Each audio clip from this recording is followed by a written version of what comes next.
Halo teman-teman semua, perkenalkan nama saya Juniman Pastra Reva dengan NIM 2260269.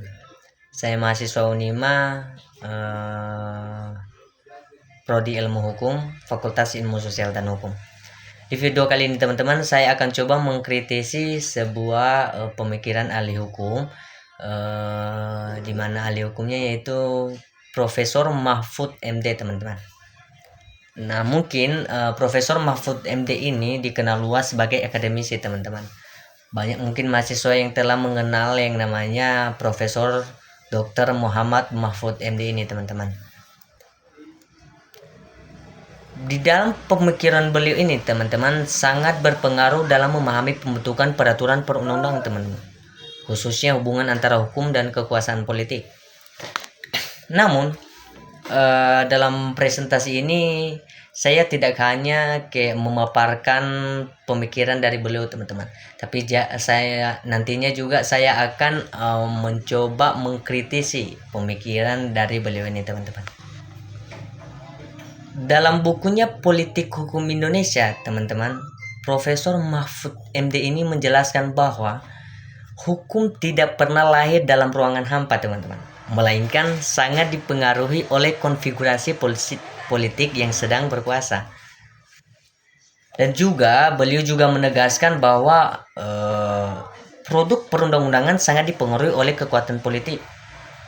Satu. Yang kedua, hukum seringkali menjadi alat legitimasi kekuasaan, teman-teman. Yang ketiga, konfigurasi politik demokratis cenderung melahirkan hukum yang responsif, katanya. Pemikiran ini mungkin membantu kita, teman-teman, dalam memahami mengapa banyak undang-undang di Indonesia menuai kontroversi. Nah, jadi dari pemikiran yang telah saya paparkan tadi di atas, mungkin saya mempunyai beberapa kritik, ya mungkin yang bisa saya kritik begitu, teman-teman. Untuk kritik pertama saya yaitu Mahfud MD ini terlalu menekankan determinasi politik, teman-teman. Mengapa saya katakan demikian? Mahfud MD ini terlalu menekankan bahwa politik menentukan hukum, sehingga seolah-olah hukum selalu berada pada posisi lemah, teman-teman. Nah, sedangkan dalam realitanya, teman-teman, dalam praktiknya terdapat putusan pengadilan dan judicial review yang mampu membatalkan produk politik, teman-teman. Seperti putusan Mahkamah Konstitusi yang membatalkan pasal-pasal undang-undang, teman-teman. Hal ini menunjukkan bahwa hukum tidak selalu tunduk pada politik. Iya gak?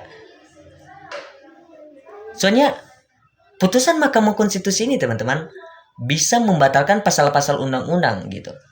Jadi boleh kita simpulkan bahwasanya hal ini menunjukkan bahwa hukum tidak selalu tunduk pada politik, teman-teman. Yang kedua yaitu kurangnya solusi normatif. Nah, mungkin yang kita tahu, teman-teman, Mahfud MD ini kuat dalam analisis deskriptif, tetapi lemah dalam solusi normatif. Kenapa saya katakan demikian, teman-teman? Beliau menjelaskan mengapa undang-undang bermasalah, mengapa politik memengaruhi legislasi.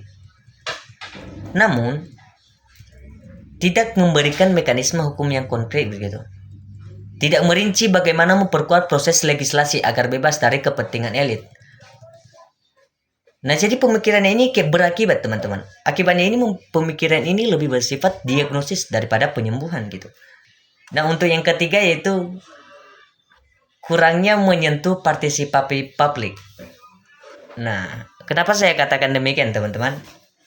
Dalam pembahasan undang-undang, Mahfud MD lebih fokus pada elit politik dan kekuasaan negara, kurang menekankan peran masyarakat sipil. Padahal, menurut Undang-Undang Nomor 12 Tahun 2011, teman-teman, tentang pembentukan peraturan perundang-undangan, partisipasi masyarakat merupakan prinsip fundamental. Artinya, kelemahan undang-undang tidak hanya berasal dari politik, tapi juga lemahnya keterlibatan publik. Di kritik saya tersebut, teman-teman, saya mungkin bisa menyimpulkan bahwasanya pemikiran Mahfud MD ini memang sangat penting sebagai alat-alat analisis, teman-teman. Namun, belum cukup sebagai panduan reformasi hukum normatif.